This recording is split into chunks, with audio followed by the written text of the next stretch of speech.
വിശുദ്ധ ഖുർആൻ വിവരണം അധ്യായം 22 അൽ ഹജ്ജ് 55 മുതൽ 57 വരെയുള്ള സൂക്തങ്ങൾ.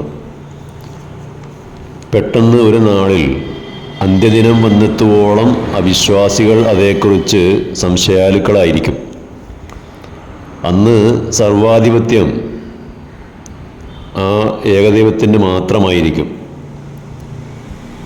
ജനങ്ങൾക്കിടയിൽ അവൻ വിധി കൽപ്പിക്കുന്നതാണ്. സത്യവിശ്വാസികളായിക്കൊണ്ട് സൽക്കർമ്മങ്ങൾ ആചരിച്ചവരൊക്കെ അന്ന് അനുഗ്രഹീതമായ സ്വർഗീയ ആരാമങ്ങളിലായിരിക്കും.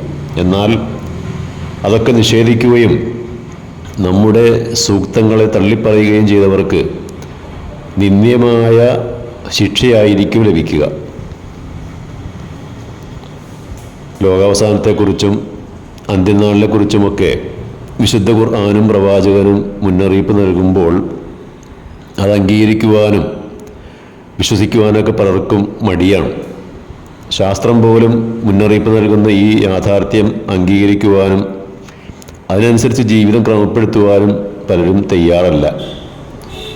ലോകാവസാനം സംഭവിക്കുമെന്ന കാര്യത്തിൽ എല്ലാ മതങ്ങളും യോജിക്കുന്നുണ്ട്. ലോകാവസാനം എന്ന് സംഭവിക്കുമെന്നതിനെക്കുറിച്ചുള്ള അറിവ് സാക്ഷാൽ ദൈവത്തിന് മാത്രമേ അറിയൂ. അതാണ് എല്ലാ മതങ്ങളും ഉദ്ഘോഷിക്കുന്നത്.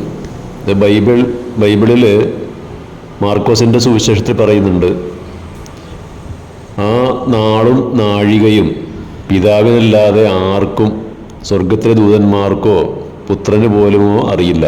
ആകയാൽ സൂക്ഷിച്ചു കൊള്ളുക, ഉണർന്നിരിക്കുക. നിശ്ചയിക്കപ്പെട്ട സമയം എപ്പോഴാണെന്ന് നിങ്ങൾക്കറിയില്ലല്ലോ.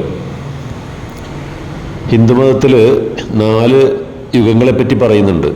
ആ ചതുർയുഗങ്ങളിൽ 4ാമത്തെ യുഗമായ കലിയുഗത്തിലാണ് ഇപ്പോൾ മനുഷ്യർ ജീവിക്കുന്നത്.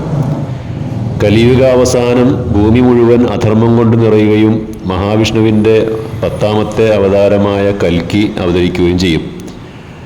അദ്ദേഹം ദുഷ്ടജന നിഗ്രഹം നടത്തി ഭൂമിയിൽ ധർമ്മം തിരികെ കൊണ്ടുവരും.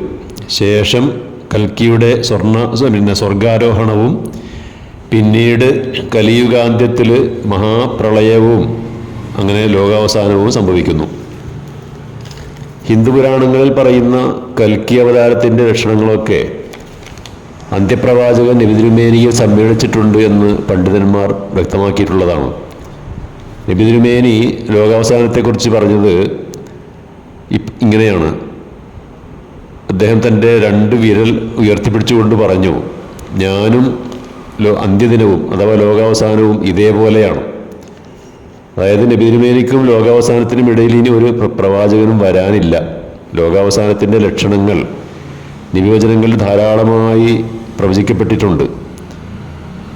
അതിൽ ചിലതൊക്കെ സംഭവിച്ചു കഴിഞ്ഞു, ചിലതിപ്പോൾ സംഭവിച്ചുകൊണ്ടിരിക്കുന്നുണ്ട്, ഇനി പലതും സംഭവിക്കാനുമുണ്ട്.